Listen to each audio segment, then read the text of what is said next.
জগন্নাথজিকে দর্শন করতে গেছে। আচ্ছা মা, কতজন জগন্নাথকে দর্শন করেছেন পুরী ধামে? একবার হাতটা তোলেন তো দেখি, তাহলে আমার বলতে সুবিধা হবে। বাহ, অনেক ভক্ত গেছে। আচ্ছা মা, অবশ্যই করে দেখেছেন 18 নালা? কি মা 18 নালা দেখেছেন তো? নাকি শুধু সমুদ্রে পাল্টি খেতে গেছে? এখন তো বাবা শুধু সমুদ্রে পাল্টি খেতে যায়। যদি 4 দিন ওখানে থাকে, 4 দিন কিন্তু সমুদ্রে পাল্টি খাবে। কিন্তু একজন ভক্তকে জিজ্ঞেস করে দেখো, 4 দিন তুমি জগন্নাথজিকে দেখেছো তো? বলবে না অতি কষ্টে একদিন গিয়েছিলাম পুজো দিতে। কিন্তু 4 দিন জিজ্ঞেস করে দেখো, সমুদ্রে কিন্তু ঢেউটা খেয়েছে। এটাই যুগ বাবা। জিজ্ঞেস করে দেখো, গম্ভীরায় গিয়েছিল তো? এত ভক্ত বাবা হাত তুললো তো পুরীতে গেছেন। আচ্ছা গম্ভীরায় কতজন গেছেন? এবার হাতটা তোলেন। গম্ভীরায় দেখেন হাত কমে গেল। সিদ্ধ বকুল কতজন গেছেন? এবার হাতটা তোলেন। এবার ধীরে ধীরে কমে যাচ্ছে। কেন কমে যাচ্ছে গো? হ্যাঁ, এটাই হচ্ছে বাবা এখন আসল আসল জায়গা যেখানে প্রভুর এখনো স্পর্শ লেগে আছে, সেইগুলো আমরা দর্শন করতে পারি না। হ্যাঁ, সবে তো বাবা এই 1 বছর হলো একটু সংস্কার হচ্ছে গম্ভীরা, যেটা রাধাকান্ত মঠ, হ্যাঁ, কাশীনাথ মিশ্রের উদ্যানস্থ বটিকা, যেখানে 3.5 জন ভক্ত নিয়ে প্রভু আমার লীলা রস করতে। স্বরূপ দামোদর রায় রামানন্দর সিকিমাইতির একটা বোন যার নাম মাধবী দাস। কিন্তু মা যারা যারা জগন্নাথ দেখতে গেছো তারা দেখেছো কিনা জানি না, কিন্তু জগন্নাথ দেখবার আগে তাদেরকে কিন্তু দুটো জিনিস আগে দেখতে হয়, তারপরে জগন্নাথ। তারপরে যদি তুমি জগন্নাথ দেখো, জগন্নাথ দেখায় ফল হয়, না হলে তো হবে না। দুটো জিনিস কি? একটা হচ্ছে বাবা জগন্নাথের সোজাসুজি থাকে দেখবে, যেটার নাম হচ্ছে গরুর ধ্বস্তম্ভ। আগে ওটাকে প্রণাম করতে হয়, এটা হলো এক। আর একটা হচ্ছে বাবা 18 নালা। অনেকে বাবা আমরা পুরীতে পৌঁছে যাবার পরে 18 নালা দেখতে আসি। এখন আর তো বাবা দেখা যায় না, পানায় ভরপুর। কি গো, পানা ভর্তি হয়ে গেছে এখন। কিন্তু সবাই আমরা 18 নালার উপর দিয়েই যাই। আমরা বুঝতে পারি না বাবা, হ্যাঁ, যে ব্রিজের উপর দিয়ে যাই গাড়িটা 18 নালার উপর দিয়ে যায়। কিন্তু এই যে ছোট্ট ব্রিজ, ওটা একটা নদী ছিল মা। ওই নদীতে নৌকাতে করে পার হতে হতো তখনকার দিনে, এখনকার কথা নয়। এখনকার দিনে বাবা রথ 3টে, জগন্নাথ, বলরাম, সুভদ্রা। আর যখন ওই ব্রিজ হয়নি তখন 6খানা রথ ছিল। মানে নদীর ওদিকে 3টে রথ, আবার নৌকা পার হয়ে এসে মাসির বাড়ি যাওয়ার জন্য এদিকে ছিল বাবা 3টে রথ। তা এই যে এই নদীটা পার করাবার জন্য ইন্দ্রদম্ন রাজা, তারিতে বিগ্রহ, ওই ইন্দ্রদম্ন রাজা জগন্নাথের কাছে প্রার্থনা করেছিল, জগন্নাথ, প্রত্যেকটা মানুষ তো নৌকাতে করে যাতায়াত করতে পারে না। ও জগন্নাথ, আমার মনের ইচ্ছা, আমি তো রাজা, আমার ইচ্ছা এই নদীর উপরে যদি একটা ব্রিজ বানিয়ে দিতাম তাহলে সবার আসতে সুবিধা হতো। পরবর্তীতে যখন আমি থাকবো না পৃথিবীতে তখনও ভক্তদের সুবিধা হতো। তা বাবা ব্রিজের কাজ শুরু হলো। তা যখনই ব্রিজের কাজ শুরু হলো, যতবার ওই ব্রিজ করতে গেলে বাবা একটা একটা করে বিম তৈরি করতে হবে, তো বিমের উপরে তো ব্রিজ পাতা হবে, রড বিছিয়ে দিয়ে তারপরে বালি সিমেন্ট এগুলো দেওয়া হয়। কিন্তু যখনই একটা করে বিম তৈরি হয়, সকালবেলা তৈরি করে যাচ্ছে, রাত্রিবেলা এসে দেখছে বাবা নদীর জলে ভেঙে চলে যাচ্ছে। কিছুতেই আর ওই বিম তৈরি হচ্ছে না। শেষে বাবা ইন্দ্রদম্ন গিয়েছিল জগন্নাথের কাছে, হে জগন্নাথ, আমি আমার জন্য না, ভক্তদের যাতায়াতের সুবিধার জন্য তো ব্রিজ তৈরি করছি, কিন্তু কিসের জন্য এই ব্রিজ তৈরি হচ্ছে না তুমি একবার বলে দাও। তখনই জগন্নাথ দৈববাণী করেছিল, ইন্দ্রদম্ন, এই ব্রিজ তৈরি তখনই ভালো হবে, তখনই তৈরি হবে যদি তুমি প্রত্যেকটা বিমের মাথায় নরবলি দিতে পারো। আজও আছে বাবা অনেক অনেক ব্রিজ তৈরি হয়, নরবলি না দিলে বাবা সে ব্রিজ তৈরি হয় না। আমার ওখানে রয়েছে করেছে বাবা, ব্রিজের উপরে মানুষের মস্তক ছেদন করে সেই রক্ত দিতে হবে, আছে তো। যেই না জগন্নাথ বলল প্রত্যেকটা বিমের মাথায় নরবলি দিতে হবে, ইন্দ্রদম্ন চমকে উঠেছিল। হে জগন্নাথ, আমি রাজা, আমি কার মার বুক থেকে ছেলে আনবো, আর কোন মা বা দেবে এই ব্রিজের জন্য তার সন্তান বলি? চিন্তায় পড়ে গেছিল ইন্দ্রদম্ন। আর চিন্তা করে করে মনে মনে ভাবলো, হায় হায় হায় হায়, আমি কিসের জন্য এত চিন্তা করছি? আমারই নিজেরই তো 18টা ছেলে আছে। কেমন রাজা দেখেন, আমার নিজেরই 18টা ছেলে আছে, আর আমার ছেলে থাকতে অন্যের মার বুক খালি করবো কেন? ইন্দ্রদম্ন সমাজের কল্যাণের জন্য একটা একটা করে বাবা 17টা ছেলেকে বলি দিয়েছিল। আর 17টা ছেলের মাথা 17টা বিমের উপরে দিয়েছিল, তাদের রক্ত পড়েছিল। একটা ছেলে মাথা গুন্ডি চাঁদ দিচ্ছে না, ছোট ছেলেটাকে বুকে করে জড়িয়ে ধরেছে। ইন্দ্রদম্নকে দেবে না স্বামী, তুমি 17টা ছেলেকে নিয়ে নিয়েছো, 17টা ছেলেকে বলি দিয়েছো, আমার একটা ছেলে অন্তত আমার কাছে মা বলার মতো রাখো। ইন্দ্রদম্ন বলেছিল, গন্ডিছা, তুমি আমার বউ নয়, তুমি আমার স্ত্রী নয়, তুমি আমার সহধর্মিণী, তুমি আমার ধর্ম কাজে বাধা দিয়েছো, আজকে থেকে না আমি তোমার সঙ্গ ত্যাগ করলাম। সেদিনের পরে বাবা জগন্নাথের যে মাসির বাড়ি, ওটা আলাদা করে ইন্দ্রদম্ন গুন্ডিচা মাসির জন্য বেঁধে দিয়েছিল। সেদিন থেকে সঙ্গ ছাড়া। আর ওই যে 18টা ছেলে বলি দিল, মার কোল থেকে কেড়ে নিল, 18টা ছেলে রক্ত পড়লো, 18 নালা সৃষ্টি হলো। কিন্তু এই যে রথযাত্রায় কালকে থেকে 9 দিন থাকবে বাবা মাসির বাড়ি। কি করে গেল জানো মাসির বাড়ি? এই গুন্ডিচা মা 18টা ছেলে হারিয়ে পাগলিনীর মতো কেঁদে কেঁদে অন্ধ। যে মায়ের 18টা ছেলে চোখের সামনে বাবা বলি দেয়, 18টা ছেলের মাথা বিমের উপরে দেয়, সেই মা কি মা আছে গো? কেঁদে কেঁদে অন্ধ হয়ে গেছে, চোখে দেখতে পাই না গুন্ডিচা মা। আর যখন দেখতে পাই না, এত কাঁদছে না, আমার মন্দিরে জগন্নাথ থাকতে পারছে। জগন্নাথ এক বালক রূপ ধারণ করে, আর জানবেন মা মায়ের পরেই মাসির জায়গা হয়। যার মা না থেকে তখনকার দিনে দেখবেন যদি মায়ের মৃত্যু হয়ে যেত, আবার বাবার সঙ্গে মাসির বিবাহ দেওয়া হতো। মায়ের পরে মাসিরই জায়গা হয়।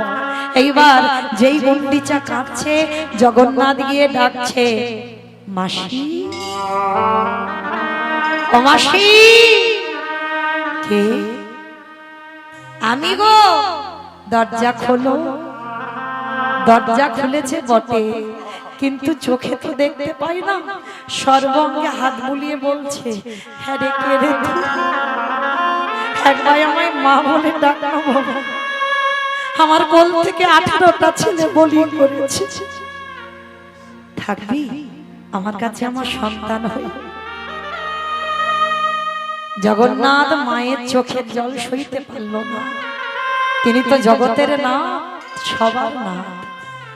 বলে উঠল, মাসি কথা দিলাম, পৃথিবী যতদিন থাকবে আমি 9টা দিন তোমার কাছে আসব, তোমার কোলে বসে আমি তোমার হাতেরই রান্না সেবা করব। পৃথিবীতে যত মহামারী হয়ে যায়, তোমার কাছে আসা বন্ধ কেউ কোনোদিন করতে পারবে না। খোকা, তুই 9 দিন এসে আমার কাছে থাকবি? থাকবো তো। আচ্ছা হ্যাঁ রে জগন্নাথ, তোর কাছে একটা জিনিস চাইবো, আমার একটু দিবি বাবা? বলো মাসি, কি চাও? হ্যাঁ রে, ক্ষণকালের জন্য আমার একটু দৃষ্টিটা একটু ফিরিয়ে দিবি বাবা, আমি একটু নয়ন ভরে তোকে দর্শন করব। ও, তুমি আমাকে দেখতে চাও? যেই না জগন্নাথ তার করুণার হাত গুন্ডিচা মায়ের চোখে বুলালো, দৃষ্টি শক্তি ফিরে পেল। দেখে না সাক্ষাতে আমার জগন্নাথ দাঁড়ায় আছে। এইবারে গুন্ডিচা মা বলে উঠলেন, জগন্নাথ তোর চরণে আমার আরেকটা নিবেদন ওরে খোকা, আরো একটা জিনিস আমায় দে। আবার তুমি তো চোখ চাইলে চোখ দিলাম, আবার কি চাও? খোকা আর একটা জিনিস দে বাবা, দে দে অন্ধ করে দে বাবা, আমি যে আর তো না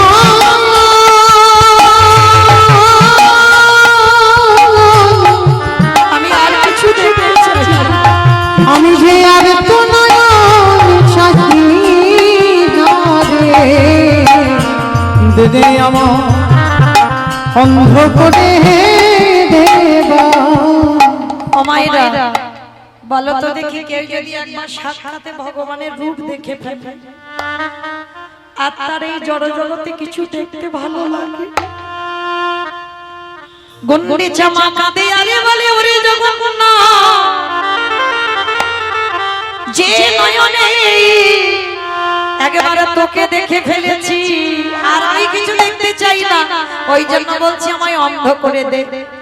আজকে সেই গুন্ডিচা মাসির বাড়ি গেল, আর গুন্ডিচার 18টা ছেলে রক্তেতে হলো 18 নালা। কিন্তু বাবা এখানে একটা আমাদের প্রশ্ন থাকে, যিনি জগতের নাথ, যিনি জগন্নাথ, তিনি বাবা 18টা ছেলের প্রাণ নিল কেন? কি বাবা 18টা ছেলে কি নিল কেন? এটা কি জগন্নাথ ঠিক করেছিল? কাঁদালে কাঁদিতে হয় এ কথাটা মিথ্যা নয়। কি গো, তুমি যদি জীবনে কারোরে না কাঁদাও, তোমার জীবনে কান্না আসবে না। তুমি যদি কারোর সম্পদে চুরি না করো, তোমার সম্পদে জীবনে চুরি হবে না। তাহলে বাবা যে জগন্নাথের যে মাসি হলো, তার 18টা ছেলে বলি হলো কেন? এই গুন্ডিচা মাকে, এই গুন্ডিচা মা ছিল দেবকী মা। ভালো করে দেখেন, দেবকীর প্রথম বাবা 8টা সন্তান নেই। দেখেন হিসেব করে, যারা শাস্ত্রজ্ঞানী 8টা সন্তান আছে, হ্যাঁ 6টা সন্তান হলো কংস বাবা সেই কারাগারে গিয়ে বাবা পাশানে একটা একটা করে মেরে দিল। সপ্তম গর্ভ বলরামের মা অরোহিণীর গর্ভে চালনা হলো, বলরাম হলো। অষ্টম গর্ভে কৃষ্ণ এলো, সেও বাবা কারাগার থেকে বসুদেব নিয়ে চলে গেল। তাহলে 8টা ছেলে কেউ রইল না। ওই দেবকী হলো গুন্ডিচা মা। 18টা ছেলে হলো, 18টা ছেলে রইল না। আর ওই গুন্ডিচা মা হলো এই কলিযুগে চৈতন্য মহাপ্রভুর মা শচী ঠাকুর। আর ওই শচী মায়ে 10টা ছেলে মেয়ে বাবা কেউ কোলে রইল না। কি গো মায়েরা, একটা ছেলে হারিয়ে আমরা কেঁদে আকুলি বিকুলি হই, আর একবার ভগবানের মায়ের দিকে তাকিয়ে দেখে 10টা ছেলে মেয়ে। তাহলে হিসেব করে রাখেন, প্রত্যেক জন্মে সন্তান হারাতে হয়েছে। দেবকী হয়ে 8টা, গুন্ডিচা হয়ে 18টা, আর শচী মাতা হয়ে 10টা। তাহলে কটা হলো? 8টা, 18টা, 10টা। কি গো গণনা চলছে? কত? 34, 36? ঠিক আছে, তোমরা গণনা করো, আমার ওদিকে মাথা ঘামানোর দরকার নেই, আমি যাই। আচ্ছা, তাহলে এই যে বাবা হিসেব করে দেখেন, যে ভগবানের মা, তাহলে তাকে কেন কাঁদতে হলো? আপনারা আমরা তো তুচ্ছ, কারণ মনে করে দেখো, এই যে দেবকী কে ছিল? আমারে কইকেয়ী মাতা ভরত জননী। যেদিন রামচন্দ্র বনবাসী হবে, সেদিন কৌশল্যা রামকে দুধ খাওয়াতে এলো। সেই দিন ভরত জননী কইকেয়ী দুধ ফেলে দিয়েছিল।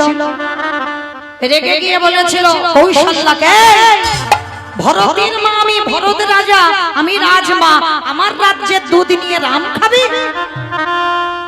সেই দিন বাবা কৌশল্যা কেঁদে বলেছিল, রাম আমার ছোট বোনের মতো যাকে ভালোবাসি, ইচ্ছা করে নিজের ছেলেকে রাজা করবার জন্য তোকে 14 বছর বনবাস দিল, কিন্তু কথা দিলাম ওকে আমি ছেড়ে দেব না।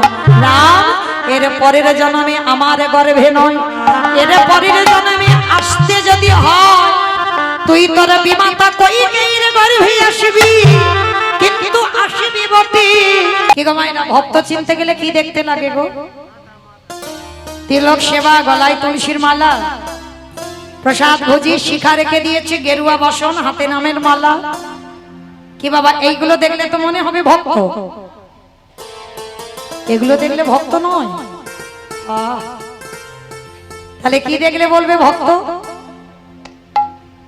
মালা দেখলে নয়, তিলক সেবা দেখলে নয়, আমি নিরামিষ ভোজি আমাকে দেখলে নয়, শিখা রাখা আছে, গেরুয়া বসন আছে, কইতে আছে, নামের মালা আছে। তাহলে কোনটাই যদি আমি ভক্ত নয়, তাহলে কি দেখে বলবে আমি ভক্ত? ভক্ত চিনতে গেলে ভক্তের নয়নের দিকে তাকাতে হয়। একবার কৃষ্ণ নামে যার হৃদয়টা দুলে ওঠে, একবার কৃষ্ণ নামে যার সর্ব অঙ্গ কম্পিত হয়। ভক্ত চিনতে গেলে নয়ন, আর ভগবান চিনতে গেলে বাবা চরণ। যেগুলো আমরা পড়ে আছি বাবা, এগুলো আভরণ, গলায় মালা, তিলক সেবা, এগুলো সবাই পারে। দেখেন বৈষ্ণবের যে আচার্য বাবা ভোলানাথ, ত্রিলোকের বড় বৈষ্ণব, আছে বাবার গলায় তুলসীর মালা? নেই তো। বাবার আছে দাদার সঙ্গে তিলক সেবা? নেই তো, দরকার নেই। এইগুলো পড়লেই যে তুমি বৈষ্ণব হবে না। বৈষ্ণব হতে গেলে শুধু একটাই শ্লোক মনে রাখতে হবে, ত্রিনাদপি শনিচিন তরৌরিব সহিষ্ণু না অমানিনা মানদেন কীর্তনীয় সদা। যার হৃদয় ঘাসের থেকে আরো নরম, যে গাছের মতো বাবা সহিষ্ণুতা, যে অমানিনাকে মান দিতে জানবে, হাজার কটু ভাষা বললে বাবা কারণ মুখের উপরে জোর গলায় কথা নয়। এক গালে চড় দিলে আর এক গালটা বাড়িয়ে দাও, তুমি অন্যায় করনি, তবু সমাজে মাথা নিচু করে বলো হ্যাঁ আমি অপরাধী। তৃণভাব, সহিষ্ণুতা, সহ্য ক্ষমতা, তাহলেই তুমি বৈষ্ণব। তাতে তোমার গলায় মালা থাক আর তিলক সেবা থাক বা না থাক, তুমি বৈষ্ণব। তাহলে আজকে এই সদন কেমন ভক্ত দেখেন, এর চরিত্রটা শুনলে বুঝতে পারবে। না গলায় মালা, না তিলক সেবা, মানে মাংস বিক্রি করে কসাই। আর কসাই মানে সকাল থেকে বাবা কত যে জীব হত্যা করে তার ঠিক ঠিকানা নেই। কসাই যে হয়, তা সদন রাস্তা দিয়ে যেতে যেতে বাবা পায়েতে একটা নুড়ি পাথর ঠেকেছে, আর পাথরটা খুব সুন্দর দেখতে। তা সদন পাথরটা কুড়িয়ে মনে মনে ভাবছে, উরি বাবা কি সুন্দর পাথরটা গো, চলো এই পাথরটা যদি আমার দোকানে রাখি আমার একটা বাটকারার কাজ হয়ে যাবে। তা পাথরটা একটু ওজন করে বাবা মেপে নিয়েছে, আর মেপে নিয়ে ওই পাল্লার উপরে বাটকারা স্বরূপে নুড়ি পাথরটা রেখেছে। কিন্তু এই নুড়ি পাথরের একটা আশ্চর্যজনক ব্যাপার আছে। কি ব্যাপার? কেউ যদি বাবা 1 কিলো মাংস চায়, ওই পাথরটা 1 কিলো হয়ে যায়। কেউ যদি 2 কিলো চায়, ওই পাথর 2 কিলো হয়ে যায়। কেউ যদি 5 কিলো চায়, ওই ছোট্ট নুড়ি পাথর 5 কিলো ওজন হয়ে যায়। সদত্ত মানে দেখা মাত্র অবাক, কি এই পাথরে কি প্রাণ আছে? এর মেপে দেখা হচ্ছে 1 কিলো, 2 কিলো, 5 কিলো, যে যখন চাইছে তখন সেই ওজন। আচ্ছা মা ধরো, যদি তোমাদের এখানে কোনো একটা মুদিখানা দোকানে এইরকম একটা আশ্চর্যজনক পাথর থাকে, যদি বাবা কেনাকাটা করতে না যাও, অন্তত পাথরটা দেখবার জন্য লোকের ভিড় হয়, তাই না? তা সদনের দোকানে বাবা ওই পাথরটাকে দেখবার জন্য, মানে সকাল ওই 9টা থেকে তখন থেকে দোকান খোলা, আর ভিড় আর কমে না। আর সদনের একটাই কথা, ওই গুনগুন করে গান গায় আর মাংস বিক্রি করে।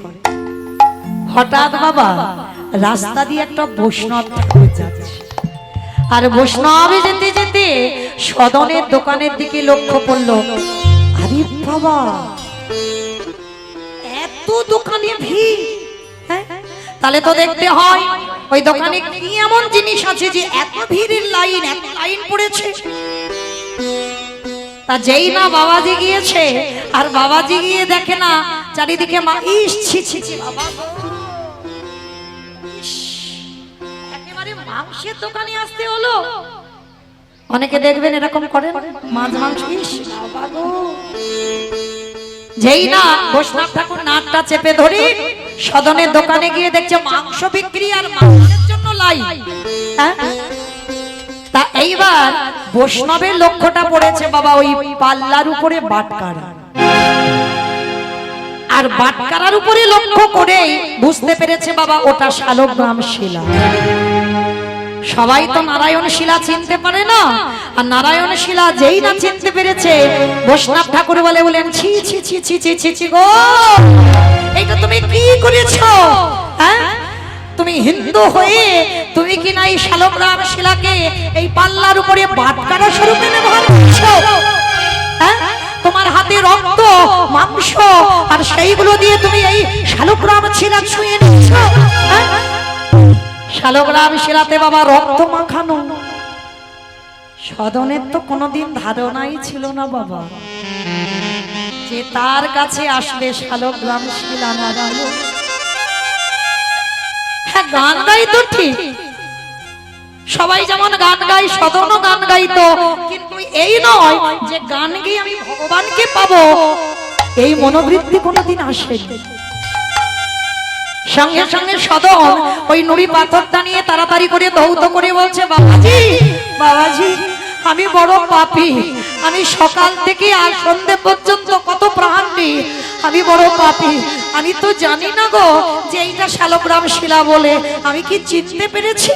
যাও তোমার হাতে আমি তুলে দিলাম, তুমি এই শালগ্রাম শিলাটা নিয়ে যাও। আচ্ছা মায়েরা, আপনারা বলেন যদি আপনাদের কাছে কেউ এসে বলে দেয় এটা শালগ্রাম শিলা, শোনার পর আপনি ওই শালগ্রাম শিলাটা কাউকে দিয়ে দেবেন? নিশ্চয়ই দেব না বাবা, আমরা কাছে রাখবো। ভক্ত এমন হতে হয়, হৃদয়ে বাবা জিলিপির মতো পেঁয়াজ হলে হবে না, হৃদয়টা সবসময় শিশুদের মতো সোজা সরল করতে হবে। যত তোমার সরলতা থাকবে তত তোমার ভগবত কৃপা তাড়াতাড়ি হবে। আর যার হৃদয়ে বাবা জড়তা বেশি, ভেজাল বেশি, এ জন্মে কেন কোটি কোটি জন্মে পাবা পাবে না, কিন্তু হৃদয়টা শিশুর মতো করে দাও, কৃপা পেয়ে যাবে। সদন দেখো কেমন শালগ্রাম শিলা জেনেও বৈষ্ণবের হাতে বলছে, বৈষ্ণব ও বৈষ্ণব আমি বড় পাপ করে ফেলেছি, কিন্তু তুমি বলো আমি জেনে করিনি, বিশ্বাস করো। আমি রাস্তায় যাচ্ছিলাম, আমার পায়ে ঠেকেছে, আমি ওকে গুড়ি আমার দোকানে বাটকারা স্বরূপে ব্যবহার করলাম, কিন্তু বুঝিনি। সেদিন যদি জানতে পারতাম যে একটা পাথর 1 কিলো 2 কিলো 5 কিলো হয় না, নিশ্চয়ই কোনো আশ্চর্যজনক ব্যাপার আছে, কিন্তু বুঝিনি আমি। না, এটাকে তুমি নিয়ে যাও। সদন বাবাজির হাতে তুলে দিল। বাবাজি বাড়িতে গিয়ে যত্ন করে বাবা স্নান করিয়ে পঞ্চামৃত দিয়ে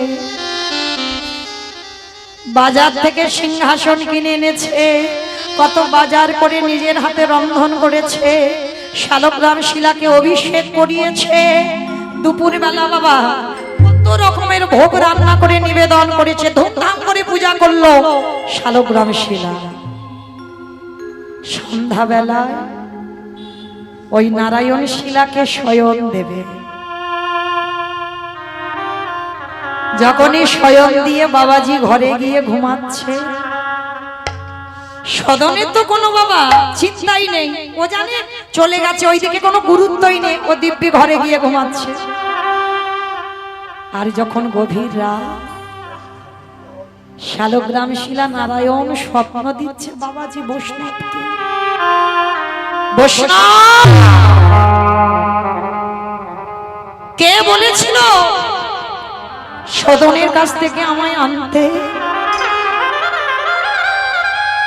আমি আমি তো সদনের কাছে এসেছিলাম, সদনের কাছে থাকবো বলে।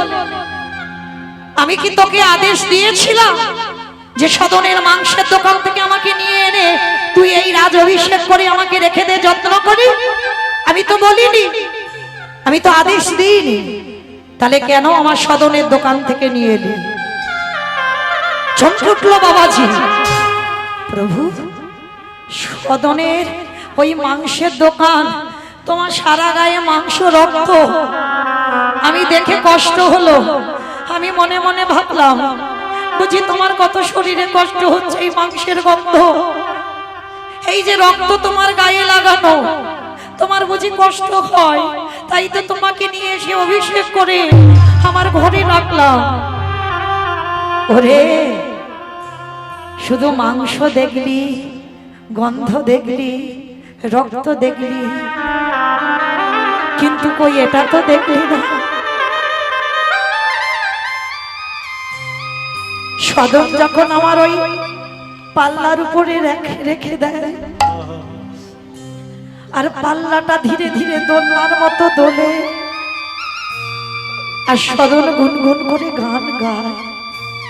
ওরে, আমি ওই গান শোনার লোভে আমি তো ওর পায়ে ধরা পড়েছি। তোকে কে বলেছিল সদনের মাংসের দোকান থেকে আমাকে নিয়ে আসতে? আর শোন, যদি ভোরের আগে আমাকে ওই দোকানে রেখে আসিস তো ভালো, নালে আমি নিজে থেকে এখান থেকে চলে যাব। বাবাজি মনে মনে করছে, দয়াময়, ধন্য আজকে সদন, যে কোনো মন্ত্র জানে না, যে কোনো দিন তোমায় ডাকলো না, শুধু তার মুখ থেকে একটু গান শোনার জন্য তুমি ওর ওই পাল্লার উপরে দোলনা হিসাবে ওখানেই থাকতে ভালোবাসো।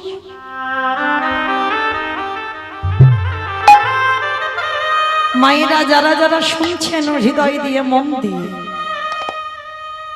তাহলে আপনারা কি বলে করেন? ভগবানকে ডাকতে গেলে মন্ত্রের দরকার হয়? মন্ত্রের যদি দরকার হতো, মুকুন্দ সরকারের ছেলে রঘুনন্দনের ডাকে আমার গোপীনাথ পাথরের মূর্তি সচল হতো না। মন্ত্রে ভগবানকে পাওয়া যায় না। ভগবানকে পেতে গেলে বাবা সরলতা লাগে, বিশ্বাস লাগে, ভক্তি লাগে। এই কটা সম্পদ যদি তোমার হৃদয়ে থাকে, তুমি পেয়ে যাবে ভগবান। বসে নবে নয়নে জলে বুগু ভাষা, আর ওই রাতের অন্ধকারে শালগ্রাম শিলা বক্ষে ধরে কাঁদিয়ারে বলে, হিমালয়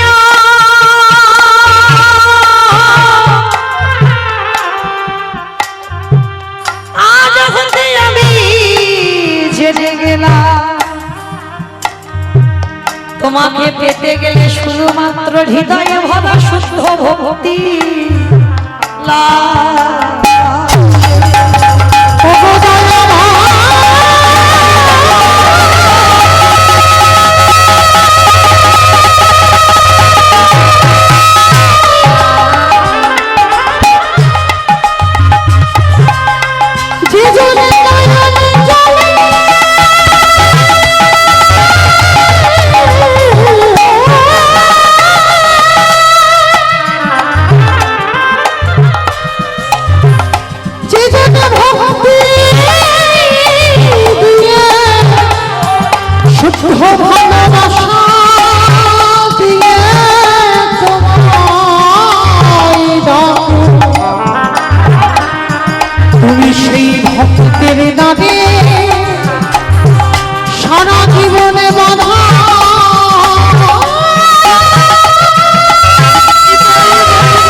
ছুটতে ছুটতে সকালবেলা সদনের দোকানের সামনে বসে আছে। আমার সদনের তো কোনো গুরুত্বই নেই যে সে শালগ্রাম শিলা দিয়ে দিয়েছে বলে কান্নায় ভেঙে পড়েছে।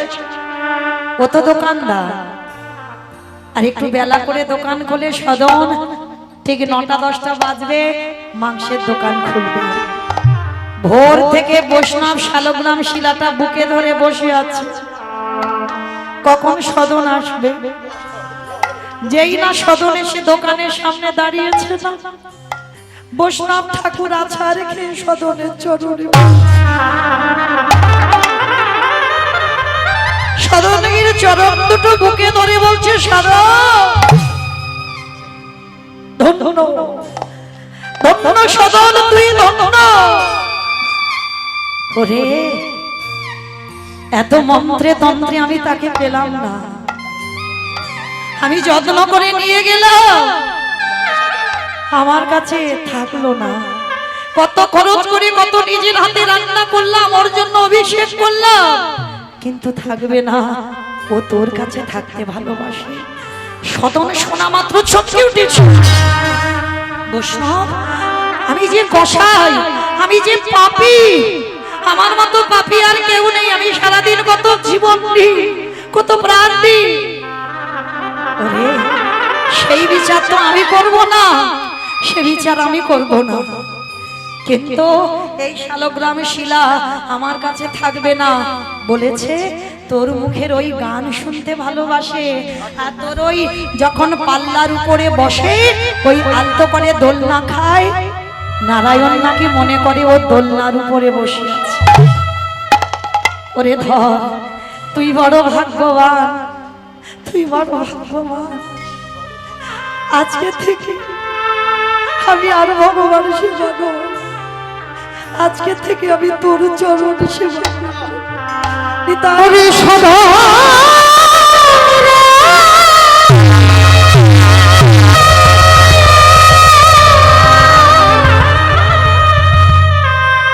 ওরে তুই তো জানিস না বুঝি ভক্ত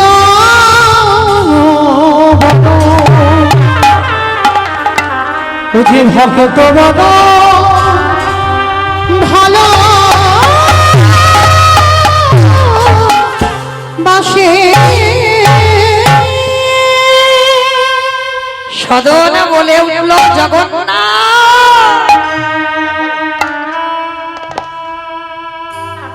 যে আমার জন্য রাজ সিংহাসন ত্যাগ করে মাংসের দোকানে ছুটে আসে। আর তখনকার সময় বাবা উত্তরপ্রদেশ থেকে সবাই রথযাত্রার সময় জগন্নাথজিকে দর্শনে যাচ্ছে। আর 4 ধামের মধ্যে এক ধাম হচ্ছে জগন্নাথ ধাম। 4 ধাম, তার মধ্যে জগন্নাথ ধাম একটা ধাম। সবাই জগন্নাথ ধামে জগন্নাথজিকে রথযাত্রার সময় দর্শনে যাচ্ছে। আর নারায়ণ শিলাটাকে সদন পেয়ে এতদিন হৃদয়ে ছিল কৃষ্ণ প্রেম, কিন্তু বাবা তেমন ভাবে গুরুত্ব দেয়নি। কিন্তু আজকে যখন নারায়ণ শিলা নিজে থেকে চলে এসেছে, সদন বলে উঠল, প্রভু, যে ভগবান আমার জন্য সিংহাসন ত্যাগ করে আসে, আর সেই ভগবানের জন্য আমি মাংসের দোকান ত্যাগ করে তার কাছে যেতে পারবো না। আমি আসছি প্রভু, কথা দিয়ে যা বাবা, কোনদিন স্তন দুগ্ধ পান করবি না। ওরে এই প্রতিজ্ঞা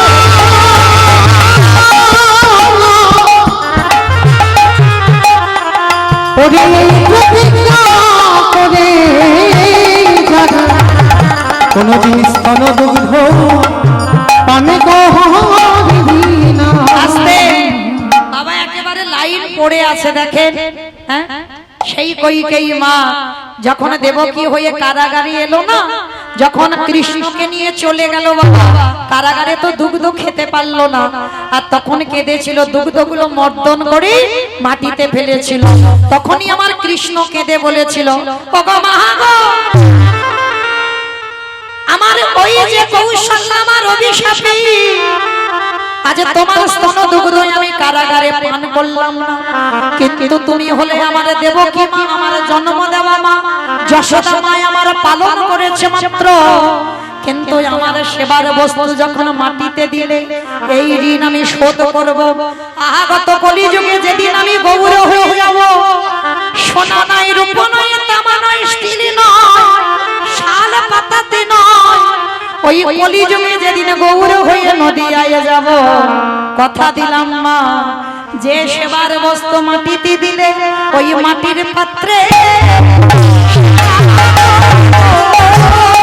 আমি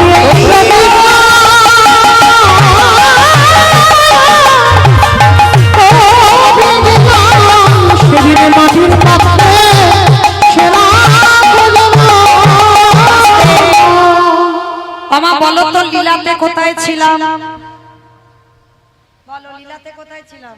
ওই তো ওই সামনের বাড়ি। বলে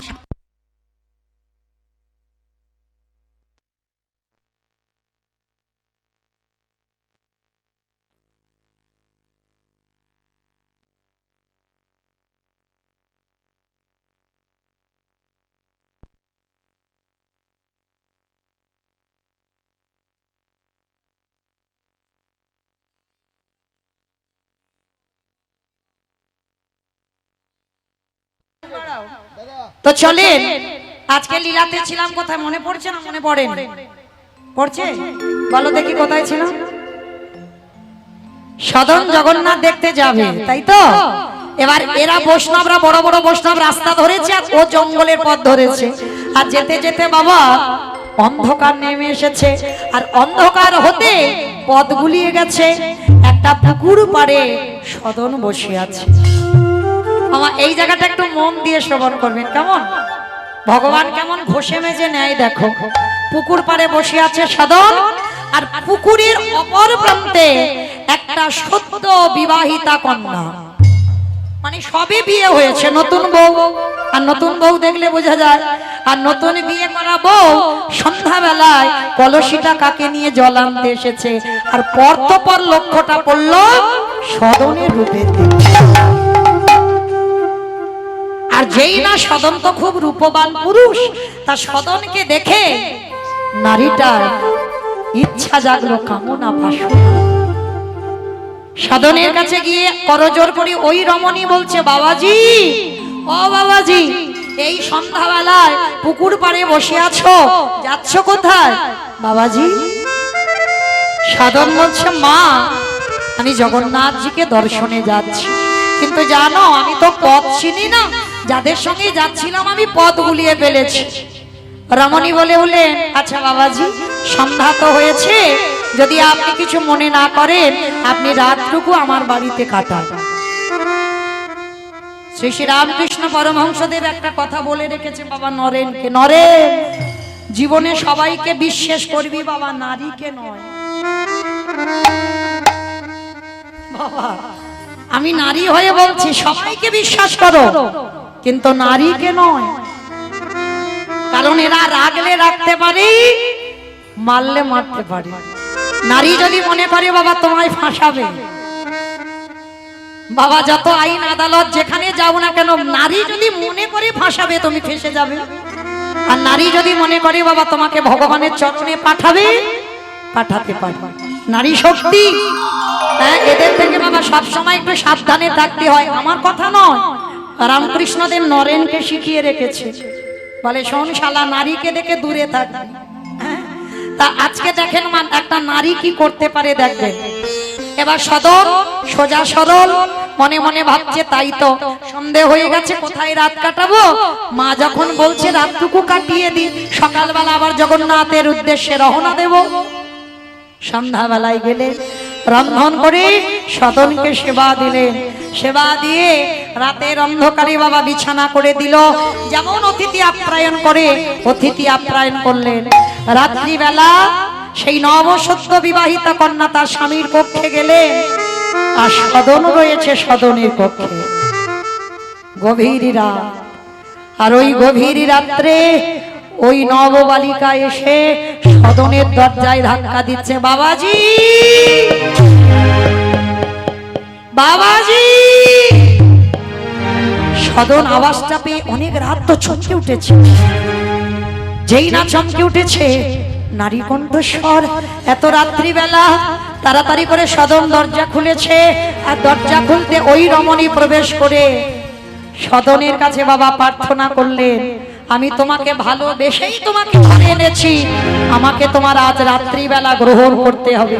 অসম্ভব, আমি আপনাকে মা বলে সম্বোধন করেছি, আপনি বিবাহিত, আপনার স্বামী রয়েছে, এটা হতে পারে না, আপনি কি বলছেন মা? ওই নারী বলে উঠলেন, ও তাহলে আমার স্বামী আছে বলে তোমার সমস্যা, আর যদি আমার স্বামীটা না থাকে তাহলে নিশ্চয়ই তোমার কোনো সমস্যা থাকবে না। কাম লালসায় এমন জর্জরিত হয়ে গেলেন ওই নারী, নিজে ধারালো চকচকে অস্ত্র নিয়ে গিয়ে স্বামী শয়নে আছে সেই স্বামীর মস্তকটাকে রক্ত মাখা অঙ্গ, সেই হাতে অস্ত্রটা নিয়ে সদনের কাছে এসে দাঁড়িয়েছে। বাবাজি, নিজের হাতে আমার স্বামীকে হত্যা করে এসেছি, এবার তো আপনার অসুবিধা নাই আমাকে গ্রহণ করতে। অবাক হয়ে গেল সদন, ভয়ে থরথর করে কাঁপছে শালগ্রাম শিলাটাকে নিয়ে। হে জগন্নাথ, তুমি আমার কোন সমস্যায় ফেলে দিয়েছো? এ কেমন নারী, একটা মুহূর্তে নিজের স্বামীকে বধ করতে ভয় পেল না? এটা কি করে সম্ভব প্রভু? সদন বলে উঠলেন, শোনো মেয়ে, হাজার বারো যদি তুমি বলো, আমি একটাই কথা বলবো, মৃত্যু হয় হোক, কিন্তু যে নারী নিজের হাতে স্বামীকে খুন করে, স্বামীকে হত্যা করে, আমি তাকে এ জন্মে কেন কোন জন্মেই গ্রহণ করব না। ও আমাকে গ্রহণ করবে না? দেখো দেখাচ্ছি মজা। ওই নারী চিৎকার করে গ্রামের লোকজনকে এক জায়গা করল, আর এক জায়গা করে সবার সামনে দাঁড়িয়ে বলে উঠলে, ওই বাবাজি আমাকে পাওয়ার ইচ্ছায় ও নিজের হাতে আমার স্বামীকে বধ করেছে। ওই জন্য বললাম মা, নারীকে দেখে সব সময় দূরে। একবারে বাবা অবাক হয়ে গেল সদনের, আর ভাষা রইল না। কেন বলো মা? কিছু প্রমাণ করতে গেলে প্রমাণ লাগবে। সদনের কি কিছু প্রমাণ আছে? বিচার করতে গেলে বিচারক যে হবে, বিচারকের কাছে বাবা প্রমাণ তুলে দিতে হবে, তবে বিচার হবে। কিন্তু যদি তুমি প্রমাণ তুলে দিতে না পারো, তুমি দোষী। সদনকে সবার মাঝখানে দাঁড় করানো হলো, গ্রামের লোক এক জায়গা হলো, আর ওই মেয়েটা দাঁড়িয়ে দাঁড়িয়ে কাঁদছে। আচ্ছা বলেন বাবা, একটা নারী যদি ওইভাবে মরা কান্না কাঁদে, কেউ কি বলবে ওই নারীটা মিথ্যা বলছে? কেমন ফেসে গেল সদন। বলল, সদনই হত্যা করেছে আমার স্বামীকে।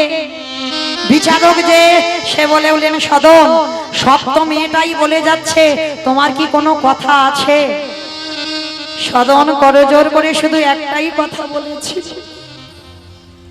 হরি বল, আমি যে বলবো সত্যি। আমার কথা কি কেউ বিশ্বাস করবে? করবে না তো? তাহলে যেখানে বিশ্বাস নেই সেখানে তো আমার কথা বলা সাজে না। আপনাদের যা শাস্তি দেবার আপনারা দেন। কি গো মায়েরা, কতটুকু জীবনে কষ্ট পেয়েছো? ভগবানের ভক্ত যারা হয় না, ভগবান একেবারে বাবা কষ্টি পাথরের মতো ঘষে নেয়। আমরা জীবনে সংসারে যদি একটু দুঃখ পাই, আমরা দুর্বল হই, কিন্তু সদনের কেমন পরীক্ষা দেখো। দিব্যি তো ছিল মাংসের দোকানে, ভগবান নিজেই কিন্তু টেনে আনছে, আর এনে বাবা দেখেন আজকের কত শাস্তি। এইবার বিচারপতি বিচার দেবে। সদন শুধু একটাই প্রস্তাব রেখেছিল বিচারকের কাছে, শোনো তোমরা গ্রাম প্রতিবেশী, আমার বিচারে যাই শাস্তি হোক, যা কিছু আমি মেনে নেব, শুধু আমার একটা শাস্তি দেবেন না, যেন আমার মৃত্যুদণ্ডটা না হয়। কেন জানো? আমি যে অনেক আশা নিয়ে আমার জগন্নাথকে দেখতে যাচ্ছি, এখন আমি তার বদন দর্শন পাইনি। ওই জন্য দেহে প্রাণ থাকা কালী একবার জগন্নাথকে দেখতে চাই। বিচারপতি বললেন বেশ, এই ও যখন মৃত্যুদণ্ড চাইছে না, তাহলে ওর মৃত্যুদণ্ড দেওয়া হবে না, তবে কঠিন শাস্তি দেওয়া হবে। বলুন কি শাস্তি? যে হাত দিয়ে ওই সত্য বিবাহিতা কন্যা, ওর জীবন চলবে কি করে? ওর স্বামীকে যে হত্যা করেছে, যে হাত দিয়ে, একটা কাজ কর, ওর দুটো হাত কেটে ফেলে দে। শাস্তি কি হলো? সদনের দুটো হাত কেটে ফেলে দেওয়া হবে, কারণ ওই হাতে ওই মেয়েটার স্বামীকে হত্যা করেছে। সদন বিচারপতি বিচারকের সভায় দুটো হাত বাড়িয়ে দিল। মনে মনে সদন ভাবছে, ও জগন্নাথ, আমি তোমার দেখিনি ঠিক কথা, কিন্তু শুনেছিলাম তোমার নাকি হাত নেই। তাহলে তোমার হাত নেই বলে কি তুমি আমার হাত দুটো কেটে নিচ্ছ? নাও, যত আঘাত দাও, যত কষ্ট দাও, আমার অসুবিধা নাই, কিন্তু সহ্য করবার মতো শক্তিটুকু তুমি দিও। আঘাতে যত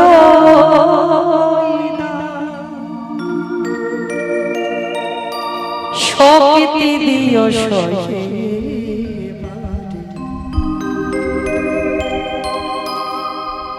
অগদয়া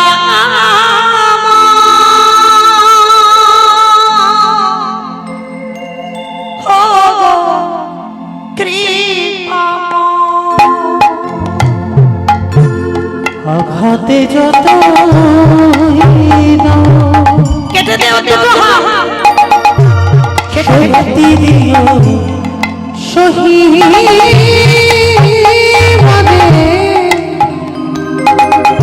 ওগো দয়া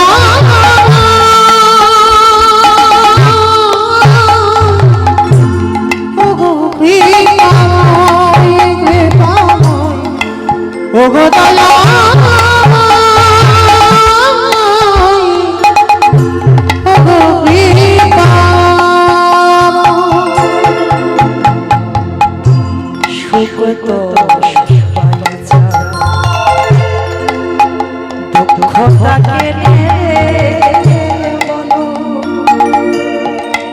জানি তবু ভালোবেসে আরো কাছে সুখে তো সবাই চাই, দুঃখটাকে নেবে বলো, জানি তুমি ভালোবেসে আরো কাছে টেনে না। তোমারই ক্ষমার মাঝে পাই যেন তুমি ছাড়াই মরকে দয়া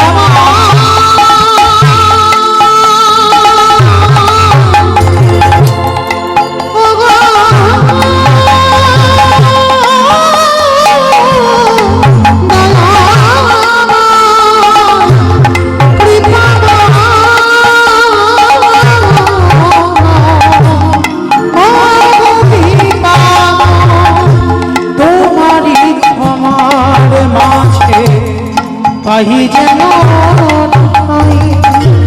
তুমি ছাড়া জগতে মরে কেহ নাই।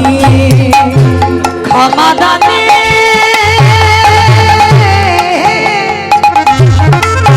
ক্ষমা দানে না প্রভু চরণ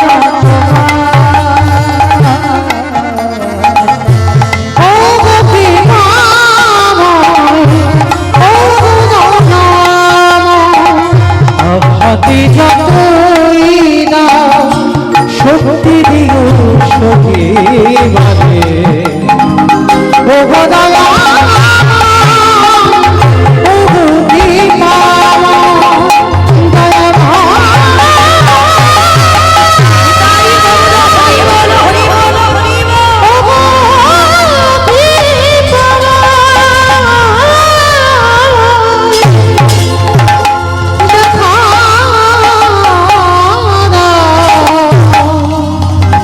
দেখা দাও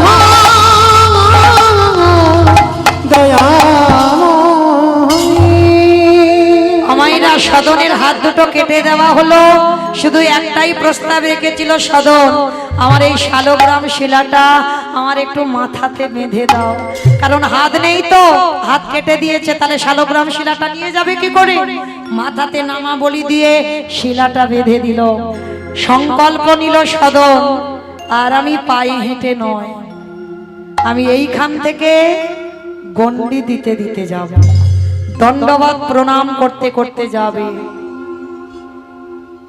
দুটো হাতের রক্ত আর ধুলো কাদা বালিতে চেহারাটা একেবারে জগন্নাথের মতো কালো হয়ে গেছে। আর সদন রূপবান, খুব রূপবান পুরুষ, অনাহারে অনিদ্রায় রক্ত কাদা ধুলো মুখে লেগে চোখ দুটো যেন গোলাকার হয়ে গেল, ঠিক জগন্নাথের মতো দেখতে হয়ে গেল সদন। দণ্ডবাদ দিতে দিতে আসছে, যারা সদনকে ঘৃণা করেছিল কসাই বলে, তারা দেখে চমকে উঠছে, জগন্নাথ এ তোমার কেমন ভক্ত? এইরকম তোমার ভক্ত আছে যে যার জীবনে এত কষ্ট, কোনো অন্যায় না করে এর হাত কেটে নেওয়া হলো। দণ্ডবাদ দিতে দিতে ওই রথযাত্রার সময় লাখো লাখো ভক্ত ওই দণ্ডবাদ দিতে দিতে জগন্নাথের সিংহ দোয়া। আর ওই পুরীধামে জগন্নাথ কোনো অচল নয়, গৌরচন্দ্রিকাই বলেছি, যেই গৌর সেই কৃষ্ণ সেই জগন্নাথ, সচল জগন্নাথ, কোনো অচল নয়। কৃষ্ণের যখন জরাব্যাধের তীরে দেহত্যাগ হলো, তৃতীয় পাণ্ডব অর্জুন মুখাগ্নি করেছিল, চন্দন কাষ্ঠে কৃষ্ণের দেহটা পোড়ানো হলো। আর দেহ পোড়ানে বাবা সবকিছু পুড়ে যায়, একটা বস্তু পড়ে না, কোনটা গো? নাভি। নাভি পড়ে না, কৃষ্ণের নাভিও পড়েনি। ওই নাভিটা স্বর্ণ ভাণ্ডারে করে ভাসিয়ে দেওয়া হয়েছিল প্রভাসের তীর্থে। ভাসতে ভাসতে এসেছিল বাবা ওই পুরীর সমুদ্রে।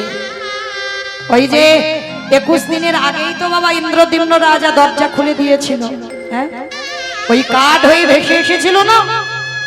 অনেক ভক্তরা বাবা যায় পুরী ধাম, কিন্তু নীলমাধব দর্শন করে না। কিন্তু যারা যারা পরবর্তী দিনে যাবেন, আমার অনুরোধ একবার নীলমাধব দেখবেন। পুরী থেকে 90 কিলোমিটার দূরে বাবা, কারণ ওটাই হলো আসল জগন্নাথ। প্রথমে ওইখানে এসেছিল বাবা নাভিটা, ওই সবটা এসেছিল ওই নীলগিরির পাদদেশে, তারপরে এসেছে বাবা পুরী ধাম। তাহলে আগে নীলগিরিতে যেতে হবে, নীলমাধব দর্শন, তারপরে পুরী ধামে জগন্নাথ দর্শন। আমরা অনেক ভক্তরা বহুবার পুরী ধামে গেছি, কিন্তু নীলমাধব দর্শন করি। যাবেন পরবর্তী দিনে। আজকে সেই যে স্বর্ণ ভাণ্ডারে ভাসিয়ে দিল, যখন বাবা জগন্নাথ বলদেব সুভদ্রা অসম্পূর্ণ 21 দিনের আগে যে বিশ্বকর্মা তৈরি করছিল, মানে একটা আওয়াজ তো হয় কিন্তু দরজা খোলা নেই। ইন্দ্রদম্ন রাজা গুন্ডিচামা ভেবেছিল বোধহয় ওই ভিতরে যিনি তৈরি করছে হয়তো দেহ রেখেছেন, মারা গেছে, আওয়াজ নেই কেন? খুলে দিল দরজা। আর যখনই খুলে দিল, সুভদ্রার হাতই তৈরি হয়নি মা তখন। আর এদের দুই ভাই, এরা অর্ধেক অর্ধেক এইভাবে। শুধু এটা নয় বাবা, কাহিনী কাহিনী অনেক আছে। সেই দ্বারকায় যেদিন রাধা তত্ত্ব শোনাচ্ছিল মাতা রোহিণী তার 8 জন বৌমাকে, কৃষ্ণের 8টা পাটরানী, এদেরকে শোনাচ্ছিল। আর সেই দিন সুভদ্রা ছিল দরজায় দাঁড়িয়ে হয়ে। আর যখন দরজায় দাঁড়িয়ে হয়েছিল, সুভদ্রাকে বলেছিল কেউ যেন এখানে না আসে, বিশেষ করে কৃষ্ণ তো নয়। আর যখন রাধা তত্ত্ব শোনাচ্ছিল না, ওই রাধা তত্ত্ব ভেসে ভেসে কৃষ্ণের কানে গেল। কৃষ্ণ ছুটে এলো, দেখে না সুভদ্রা দাঁড়িয়ে আছে। সুভদ্রাকে বলছে, বোন আমি একবার ভিতরে যাব। বলে, না দাদা, ভিতরে মা আছে, বৌদিরা আছে। বলে, আমাকে যেতে দে একবার। মানে কৃষ্ণ থাকতে পারছে না, ওই রাধা তত্ত্বশ্রবণ করে বাবা দেহটা যেন আপনি থেকে বাবা ওই মোমবাতি যেমন গলে যায়, দেহটা কৃষ্ণের গলে যাচ্ছে। মানে কেন গলে যাচ্ছে জানো? ওই যে দরজার ফাঁক দিয়ে রাধা তত্ত্ব ভেসে আসছে, আর রাধা রানীর প্রেমের কথা শুনে ভগবান যেন বিকলঙ্ক হয়ে যাচ্ছে, গলে যাচ্ছে। আর তাই দেখে বলরাম দাদা ছুটে এসেছে, ভাই তোর হাত দুটো যেন শরীরের ভিতরে ঢুকে যাচ্ছে, তোর চোখ দুটো বড় বড় হয়ে যাচ্ছে, শরীর যেন গলে যাচ্ছে, যেন কেমন মতো দেখতে হয়ে গেছে। ভাই কথা বল, কি হয়েছে? তো যেই না বলরাম গিয়ে জড়িয়ে ধরতে চাইলো, কৃষ্ণের পরশে বলরামের শরীরটা ওই রকম হয়ে গেল। সুভদ্রা মন দাঁড়িয়ে আছে, দুইজন দাদাকে যেন মোমবাতির মতো গলে যেতে দেখছে। সুভদ্রা যেই না দুই দাদাকে পরশ করলো, সুভদ্রার অঙ্গটা এমন হয়ে গেল। তিনজনে দরজায় দাঁড়িয়ে দাঁড়িয়ে রাধা রানীর প্রেমের কথা শুনছে রোহিণী মাতার বদন দিয়ে। আর ঠিক সেই সময় এসে গেল দেবর্ষি নারদ, আর এসে দর্শন করে বিনাতে তাম দিয়ে বলে বলে নারায়ণ নারায়ণ। আর যেই না নারায়ণ শব্দটা শুনেছে ভগবান চোখে মানে নিজ রূপে আবার ফিরে এসেছে। একই নারদ, তুমি সকালবেলা আমার দ্বারকায়? প্রভু আজ সকাল সকালে যে রূপ দেখলাম আমি। কি রূপ দেখেছো? প্রভু সকাল সকাল আমাকে কিছু দাও। বলো নারদ কি চাও? শোনো, সকাল সকাল কিছু যদি দিতে হয় হে দয়াময়, এই যে রূপ শুধু আমি নারদে একা দর্শন করলাম, এই রূপ যেন জগতে কোনো না কোনো দিন প্রকাশ পায়। ভগবান কৃষ্ণ বললেন তথাস্তু নারদ, পাবে আগত কলিযুগে যেদিন আমি নীলগিরির পাদদেশে, আমি কৃষ্ণ আমার দেহত্যাগের পর আমার নাভি যাবে ভেসে নীলগিরির পাদদেশে। হ্যাঁ, আর আমি যাব ইন্দ্রদম্ন রাজার হাতে প্রতিষ্ঠা পেতে। আমি যে রূপ তুমি দেখেছো এই রূপে কলিযুগে আমি ওই জগন্নাথ ধামে মানে উড়িষ্যায় নীলগিরির পাদদেশে ওইখান থেকে পুরী ধামে গিয়ে আমি এই রূপে প্রতিষ্ঠা পাবো। আর জগতের ভক্তরা আমাকে এই জগন্নাথ বলদেব সুভদ্রা এই রূপই দর্শন করবে আগত কলিযুগে। আর ওই যে বাবা বিশ্বকর্মা তৈরি করছিল, যেই দরজা খুলে দিল অসম্পূর্ণ, কিন্তু যেদিন প্রতিষ্ঠা হলো সেই দিন রাতের অন্ধকারে কৃষ্ণের নাভিটা ওই সমুদ্রে ভেসে এলো। আর নাভিটা নিয়ে দৈববাণী করলো জগন্নাথের নাভিতে প্রতিষ্ঠা করা হবে। কিন্তু যে ব্যক্তি প্রতিষ্ঠা করবে মাত্র তার 3 দিন আগে, 3 দিন পর তাকে দেহত্যাগ করতে হবে। কেন? এটাই এখনো নিয়ম হয়ে আসছে বাবা। 12 বছর অন্তর কাঠ বদলানো হয়, কিন্তু যখনই কাঠ বদলানো হয় ওই নাভি থেকে কৃষ্ণের নাভিটা বের করে আবার নতুন যে কলেবর সেখানে নাভিটা দেওয়া হয়। যে ব্যক্তি দেয় 3 দিন পরে তার মৃত্যু। কেন এই নিয়মটা হলো? মৃত্যুটা কেন হয়? যে বাবা কৃষ্ণের নাভি হাতে ধরে তার তো একটা অহংকার থাকবে, কি মা প্রকাশ করবে না যে কারণ না কারোর কাছে বলবে যে আমি কৃষ্ণের নাভি হাতে ধরেছি। এই অহংকার যাতে না আসে তার 3 দিন পর ভগবান তাকে ভগবানের চরণে পাঠিয়ে দেয়। নিতাই গৌর প্রেমানন্দ। আজকে সেই জগন্নাথ সচল এইবার সদন গিয়েছে বাবা একেবারে সিংহদুয়ার। জগন্নাথের 4টে দরজা, সিংহদুয়ার। আর যেই না সিংহদুয়ারে দাঁড়িয়েছে না, সিংহদুয়ারে দাঁড়াতে জগন্নাথ খিলখিল করে হাসছে। পূজারী যারা ভোগ লাগাতে গেছে প্রশ্ন করছে, ও ঠাকুর তোমার এত বদনটা হাসি হাসি কেন গো? দৈববাণী করলেন আমার এক ভক্ত এসেছে, আজ আমার খুব আনন্দ। যাও আমার যে ভক্ত এসেছে তাকে আমার পালকিতে করে আমার কাছে নিয়ে এসো। প্রভু তোমার ভক্ত, তাকে পালকিতে করে আনতে হবে? ঠিক আছে এক্ষুনি যাচ্ছি। এইবার পালকিটা নিয়ে সিংহ দুয়ারে গিয়ে দাঁড়িয়েছে। আর যেই না দাঁড়িয়েছে সদন এসেছে। সদন এসে বলছে, বাবা আমাকে একটু ভিতরে যেতে দাও না গো, আমি একটু ভিতরে জগন্নাথ দেখতে চাই। আয় আয় আয় আয়। বাবা গো, কি দুর্গন্ধ বার হচ্ছে, ওই দেখো রক্ত মুজে নোংরা গা। এই, এখান থেকে সরে যাও, একেবারে পা দিয়ে লাঠি দিয়ে সরিয়ে হয়ে যাও। সদনকে দূর দূর করে তাড়িয়ে দিয়েছে।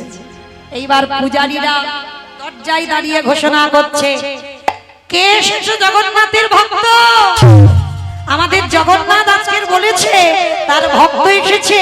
যে এখানে জগন্নাথের ভক্ত এসেছে, পালকিতে ওঠো, পালকিতে করে জগন্নাথের কাছে নিয়ে যাও। ও মায়েরা, ধরো এইরকম ঘোষণা যদি এইখানে হয়, কি কোন নির্দিষ্ট করে দিয়েছে একজন ভক্ত এসেছে। ভক্ত সবাই নয়। চৈতন্য চরিতামৃত গ্রন্থে কবিরাজ কৃষ্ণদাস গোস্বামী লিখেছে কোটিতে গুটি। আমার কথা নয় বাবা, কৃষ্ণদাস গোস্বামী। কোটিতে গুটি, কোটি কোটি ভক্ত আছে, কিন্তু তার মধ্যে একটা গুটি দেখা যায় কৃষ্ণ ভক্ত। সবাই নয়। এইবার লক্ষ্য করে দেখেন, সবাই বাবা ছুটে এসেছে পালকিতে চড়বে। এ বলে আমি জগন্নাথের ভক্ত, ও বলে আমি জগন্নাথের ভক্ত, সে বলে আমি ভক্ত। পূজারীরা বিরক্ত হয়ে গেছে, ধুর এ ভক্ত, কিন্তু জগন্নাথ বলছে তার একজন ভক্ত এসেছে, সে কই? পালকি নিয়ে ফিরে গেছে। হে জগন্নাথ, তুমি বলে দাও সে ভক্ত কোথায়? হরি বল। ভেবে দেখেন বাবা, এই জায়গাটা যারা সাক্ষাতে জগন্নাথের সঙ্গে কথা বলে তারা ভক্ত চিনতে পারেনি, আর আপনারা আমরা এ জন্মে চিনতে পারবো বলে মনে হয় কি বাবা? এ জন্মে চিনতে পারবো বলে মনে হয়? যারা ভগবানের সাথে থাকে তারা চিনতে পারে না, আর আপনারা আমরা চিনতে পারবো। শুধু জগন্নাথ একটাই কথা বলে দিয়েছিল, শোনো, যে আমার ভক্ত সে আমার মতো দেখতে। একটা ইঙ্গিত দিল যে আমার ভক্ত আমার মতো দেখতে। তোমার মতো দেখতে এইরকম আছে কেউ? এইরকম গোল গোল চোখ, এরকম হাত নেই, হাত কাটা, এরকম কালো, কোথায় পাবো? বলে যাও গিয়ে পাবে, দেখো দেখো। এইবার আবার এসেছে। সবাই মানে রথযাত্রায় কত ভিড়, সবাই মানে হাজার হাজার লাখো লাখো ভক্ত দাঁড়িয়ে আছে। আর সদন রাস্তার ওপারে বসে বসে কাঁদছে, জগন্নাথ আমি তোমাকে দেখতে পাইনি তো কি হয়েছে, তবে আজকে শুনলাম তোমার নাকি এক ভক্ত এসেছে, তাকে নাকি পালকিতে করে নিয়ে যাবে গো। তোমাকে না দেখি না দেখবো, কিন্তু তোমার ভক্তকে তো দেখতে পাবো। বসে বসে কাঁদছে সদন। হ্যাঁ, অঙ্গটা কুচকুচে কালো হয়ে গেছে, কতদিন স্নান নেই বাবা। রক্ত আর ধুলো কাদা যখন এক হয়ে যায় কিরকম হয়ে যায়, কালো হয়ে যায় না? হ্যাঁ, সদন মানে বাহু যেন জগন্নাথ এইভাবে বসে আছে। চারিদিকে লক্ষ্য করছে কোথায় জগন্নাথের মতো দেখতে, কে সেই, কোথায় পাবো? জগন্নাথ বলছে জগন্নাথের মতো দেখতে। হঠাৎ দেখতে দেখতে লক্ষ্য করে গেল রাস্তার অপর প্রান্তে জগন্নাথের মতো হাত নেই, হাতটা লোক পড়ে আছে। কি ওই লোকটা এসেছিল না, আমার পায়ে ধরে বললো জগন্নাথকে দর্শন করবে, তবে তবে এই কি সেই, এই কি আমার জগন্নাথের বন্ধু, এই কি জগন্নাথের ভক্ত? ছুটতে ছুটতে পালকিটা রেখে একেবারে সদনের চরণে গিয়ে আছড়ে পড়লো। তোমার নাম কি? আমার নাম সদন। সদন জানো, তোমাকে নিয়ে যেতে বলেছে আমাদের জগন্নাথ। না না, ভুল হচ্ছে তোমাদের, আমি পাপী গো, আমি পাপী। আমার কথা বলতেই পারি না, আমি কেন ভক্ত হব? আমি তো ভক্ত নয়, আমি কসাই, সারা জীবন মাংস কেটেছি। কি গো, যে ভক্ত হয় তার মধ্যে কোনোদিন গোপন থাকে না। নিজেই বলে দিচ্ছে আমি পাপী, নিজেই বলে দিচ্ছে আমি কসাই। ভক্তরা বলছে তুমি কসাই কি আমরা জানি না, কিন্তু এইটুকু জানি জগন্নাথ তোমাকে নিয়ে যেতে বলেছে। সবাই মিলে কোলে করে পালকিতে তুলেছে। সদন বলছে না, তোমরা যদি পালকিতে নিয়ে যাও আমি যাব না, কারণ যশ খ্যাতি মান শুকুরের বিষ্ঠার সমান। বাবা, যারা ভক্ত হবে না তারা জীবনে কোনোদিন যশ প্রতিষ্ঠা চায় না, কোনোদিন নাম খ্যাতি চায় না, কারণ ভক্ত চায় একটু লোকালয় থেকে দূরে থাকতে, সবসময় একাকী। সাধন বলছে আমি হেঁটে যাব। ঠিক আছে, তাই চলো, পালকি উঠতে হবে না, সবার যেন আনন্দ, জগন্নাথের ভক্ত। এইবার সদন গিয়ে সবার সামনে, জগন্নাথের সামনে সদন। জগন্নাথের চোখে চোখ রেখে সদন একটাই প্রশ্ন করেছিল, প্রভু আমি তোমার কাছে আসিনি, তুমি আমার কাছে এসেছো। তোমাকে যে আমি পাবো আমার কোনো অভিজ্ঞতাই ছিল না, তাহলে আজ আমি তোমার কাছে একটা প্রশ্ন করব, প্রভু কোন অপরাধে আমার দুটো হাত কেটে নিলে? কি করেছিলাম? আমি তোমার কাছে জানতে চাই আমার অপরাধটা কি। জগন্নাথ হাসছে, সাধন তুমি যে প্রশ্ন করেছো আমি তোমার প্রশ্নের উত্তর দেব। কর্মফল ভোগ করতে হবে। তোমার এই দুটো হাত কেন কাটা পড়েছে জানো? তুমি জানো না, তুমি আগের জন্মে কে ছিলে? সবই তো আমার নখ দর্পণে। শোনো, তুমি আগের জন্মে একজন বৈষ্ণব ছিলে। সদন ছিল আগের জন্মে একটা বৈষ্ণব। আর এই বৈষ্ণব মানে কেমন বৈষ্ণব জানেন বাবা? অপরাধ নেবেন না, কারোর উদ্দেশ্য করে আমি বলছি না। অনেকে আছেন এই ছুঁয়ো না, এটা ঠেকিও না, এরকম আছে, দেখবেন আছে অনেক বৈষ্ণব না, হ্যাঁ, মানে ঠেকালেই যেন উনি অপবিত্র হয়ে যাচ্ছে, মানে উনি খুব শুদ্ধ, আমি অশুদ্ধ আছি, মানে এইরকম বৈষ্ণব ছিল। আর বাবা একটা নিয়ম আছে, এই যে আমরা জপের মালাতে জপ করি না, অনেক ভক্তরা আছে দেখবেন জপের মালাতে জপ করছে আর একদিকে মোবাইলে কথা বলছে। জপের মালাতে জপ করছে, আবার বাজারে গিয়ে আলুর দাম কত, পটলের দাম কত, ঝিঙের দাম কত, বেগুনের দাম কত। বাবা অপরাধ নিও না, কারোর উদ্দেশ্য করে নয়। সত্যি কি এটা নাম হয়? এটা নাম হয় না, এটা আমার কথা নয়। মহাপ্রভু রঘুনাথ দাসকে বলেছিল, রঘু মর্কট বৈরাগ্য ধারণ করবে না। যেদিন জীবনে তোমার প্রকৃত বৈরাগ্য আসবে সেদিন তোমাকে আমাকে ডাকতে হবে না, আমি নিজে যাব তোমার কাছে। কি গো, রঘুনাথ দাসকে বলেছিল, ষোড় গোস্বামীর এক গোস্বামী। আজকে এই যে লোক দেখানি বৈরাগ্য, এটা ঠিক নয়, এটা মহাপ্রভুর আদেশ। হৃদয় দেখে ভিতরটা বৈষ্ণব করো, বাইরে নয়, লোক দেখানি নয়। এইবার সদন আগের জন্মে এমন বৈষ্ণব ছিল, কিন্তু বাবা এটা নিয়ম, এই মালা করতে করতে যদি তুমি কথা বলো তাহলে আবার তোমাকে আচমন করে তারপরে মালা করতে হবে, এটা নিয়ম। আমরা কেউ মানি না বাবা। কথা বলে নিলাম আবার মালা শুরু করলাম, আবার কথা বলে নিলাম আবার মালা শুরু করলাম। যখনই তুমি কথা বলবে মালাটাকে থেমে দিতে হবে, আচমন করতে হবে, তারপরে তোমায় মালায় আবার নাম দিতে হবে, এটা নিয়ম। তা এই যে সদন আগের জন্মে যে বৈষ্ণব, এই রকম শুদ্ধ বৈষ্ণব, মানে কথা বলবে না বলে এক পুকুর পাড়ে একেবারে বটবৃক্ষের তলায় বসে বসে নাম করছে। ভালো করে শোনেন। আর এক কসাই, মানে গরু কাটবে কসাই, আর গরুটা কাটতে গেছে আর গরুটা দড়ি ছেড়ে পালিয়েছে। আর যেই না দড়ি ছেড়ে চলে গেছে বাবা, ছুটতে ছুটতে যাচ্ছে, আর কসাই ধারালো অস্ত্র নিয়ে ছুটতে ছুটতে যাচ্ছে, গরুটাকে পেলেই কাটবে।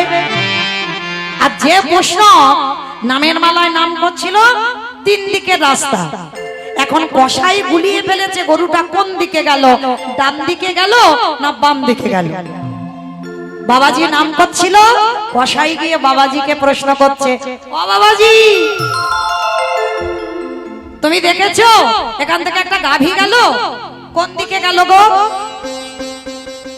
নাম করছিল তো বাবাজি, নাম করতে করতে বাবা ওই একটা আঙুল বের করা থাকে না জপের মালা, ওই আঙুলটা দিয়ে দেখিয়ে দিল এই দিকে গেছে। মুখে বলেনি, মুখে বলেনি, শুধু আঙুল দিয়ে দেখিয়ে দিল, হাতটা বার করে দেখালো এই দিকে গেছে। কর্মফল ভোগ করতে হবে। আজকে প্রত্যেক দিন ওই বৈষ্ণব 108টা করে তুলসী দিত বলে পরের জন্মে ওই বৈষ্ণব সদন হলো, কৃষ্ণ ভজন ভিতরে ছিল, সর্বদা ভগবানের গুণকীর্তন গাইত। কিন্তু ওই আঙুল দিয়ে দেখিয়ে দেওয়ার অপরাধে কসাই গরুটাকে বধ করলো, সেই পাপের ভাগীদার হতে হলো। তার জন্য সদনকে কসাইয়ের ঘরে জন্ম নিতে হলো।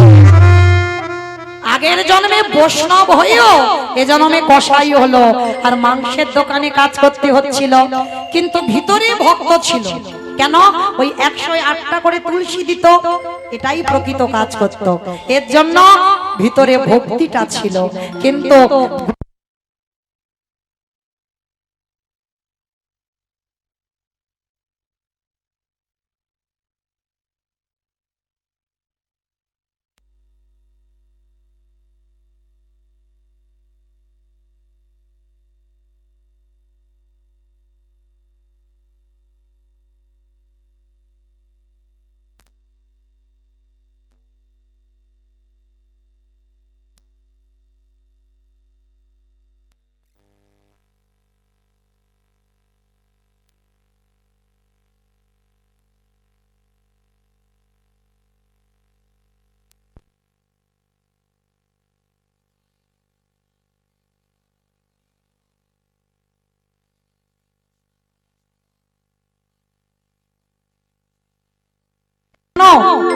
যে মেয়েটা নিজে অস্ত্র দিয়ে তার স্বামীকে বধ করেছিল, ওই গাভীটা হয়ে এসেছে এ জন্মে সেই রমণী।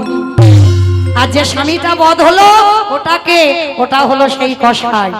আগের জন্মে যেমন বাবা গরুটাকে মেরেছিল, এ জন্মে বাবা বদলে গেল, গরুটা হলো নিজের হাতেই ওই কসাই স্বামী হলো, আর স্বামীকে নিজের হাতে ওই গাভীটা ওর স্ত্রী হয়ে বধ করলো। বাবাইরা তাহলে পরিষ্কার বোঝা গেল, সেই গরুটা হয়ে গেল ওই মেয়েটা, যে মেয়েটা স্বামীকে বধ করলো, আর স্বামীটা হলো কে? কসাই, যে গরুটাকে কেটেছিল। আর যে বৈষ্ণব আঙুল দিয়ে দেখিয়ে দিল, ওটাই হলো সদন। জগন্নাথ বলে বলেন, সদন তুমি ওই যে হাত দিয়ে দেখিয়ে যদি না দিতে, গরুটা মরতো না। তাহলে এই পাপের জন্য তোমার দুটো হাত কাটা পড়ে গেল। কিন্তু আগের জন্মে তুমি আমার চরণে 108টা করে তুলসী দেবার পুণ্য সঞ্চয় করেছ, তার জন্য এ জন্মে তোমাকে আমি আমার চরণ আশ্রয় দিলাম। সদন বলে বলেন, প্রভু আজকে সাক্ষাতে যখন তোমায় দর্শন পেলাম, তোমার কাছে আমার একটা চাওয়া। অমাইরা জগন্নাথ ধামে কি ভাষায় ভজন হয় গো? হিন্দি ভাষা, বাংলা, উড়িয়া। আর উড়িয়ায় একটা কথা আছে না, ঢাইকিরি। বাবা আমাদেরও ঢাইকিরি বাজে কত কি গো? 3:45 এতক্ষণ হরি বল। চলো মা, আমাদেরও বাবা ঢাইকিরি মাধব, এটা উড়িয়া ভজন। মাধব